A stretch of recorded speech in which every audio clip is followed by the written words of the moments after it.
Ça fait partie des particularités vraiment de notre territoire, le marché du mardi matin qui existe depuis toujours et aujourd'hui qui continue d'être pérennisé le mardi avec... on arrive en été à environ 110 stands concentrés sur ces espaces de la commune et bon, en hiver c'est un petit peu moins fourni, mais vous voyez, quand on a un peu un petit rayon de soleil, on a aussi beaucoup d'occasionnels qui se greffent à ceux qui sont historiquement présents tous les mardis matins. Mais c'est très dynamique et on fédère énormément de communes alentours où beaucoup de gens viennent déambuler sur le marché le mardi matin à Blétrand. Ouais. On essaye de garder cet esprit de marché avec le sourire, avec l'accueil, avec voilà.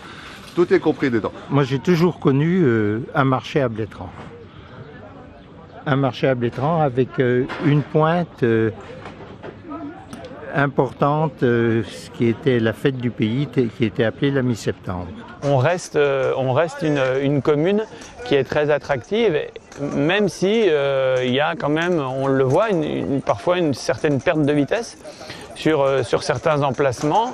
Et c'est pour ça qu'on travaille aujourd'hui sur le projet de revitalisation Bourg-Centre avec un volet commercial fort, justement pour redynamiser cette activité commerçante.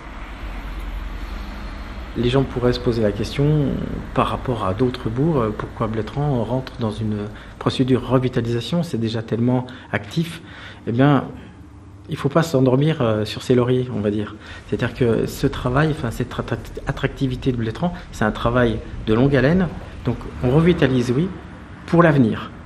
La revitalisation, ça se base sur l'humain, sur l'activité humaine, sur le fait qu'il y ait de la vie, de la convivialité dans les espaces publics. Quand on se retrouve avec des cassures urbaines, des linéaires où le trafic est trop important et que ça empêche les liaisons piétonnes ou que ça les limite, justement essayer d'améliorer ces points de contact et de liaison.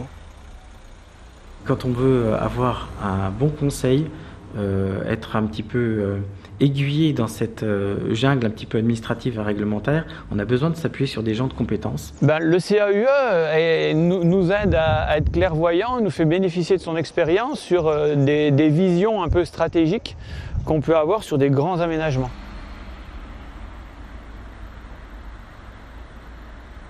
On est sur un des espaces publics vraiment à proximité du centre-bourg, sur l'espace public principal de Blétrand. Et donc la commune se posait des questions sur un peu le devenir de ce parc un peu vieillissant. Donc la manière dont on a travaillé, c'est qu'on accompagne la commune. À la fois, on fait toute une phase un peu de diagnostic. Après, on a fait une identification un peu plus locale de chaque secteur du parc. Ici, on est on va dire, plus sur une structure de parc un peu plus ancienne. Où on a vraiment cet alignement d'arbres, on a l'allée avec les bancs autour. On dégage la pelouse avec des contre-allées un peu d'arbustes, les projeter dans un univers où ils se disent ah oui effectivement on peut transformer cet espace et là pour le coup de manière assez simple sans forcément venir avec rajouter des objets, des matériaux trop lourds mais en restant bien sur la structure et le potentiel du parc. La vision que nous apporte le CAUE elle est globale dans le sens où on a les aspects économiques, les aspects sociaux, le volet vraiment habitat, le volet paysager, l'urbanisme. Donc c'est une vision complète dans la palette et c'est ce qu'on cherche aujourd'hui. Il permet d'apporter, on va dire, une voix neutre de par sa position, puisqu'il est à la fois dans le projet mais hors du projet.